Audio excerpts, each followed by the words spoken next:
খবরদার কেউ ভিডিওটি উপরে ধাক্কা দিবেন না, দেখবেন আপনার কপাল খুলে যাবে। আজকে পড়া লাগবে না, শুধু আপনি শুনবেন, কারণ আমি সৈশুদ্ধ করে সূরা ইখলাস 3 বার পাঠ করব, আর আপনি শুনলেই আপনার আমলনামায় 1 খতম কোরআনের সওয়াব উঠে যাবে।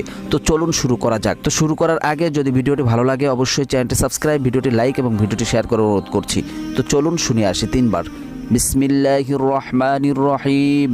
قل هو الله أحد الله الصمد لم يلد ولم يولد ولم يكن له كفوا أحد بسم الله الرحمن الرحيم قل هو الله أحد الله الصمد لم يلد ولم يولد ولم يكن له كفوا أحد بسم الله الرحمن الرحيم قل هو الله أحد الله الصمد لم يلد ولم يولد ولم يكن له كفوا أحد।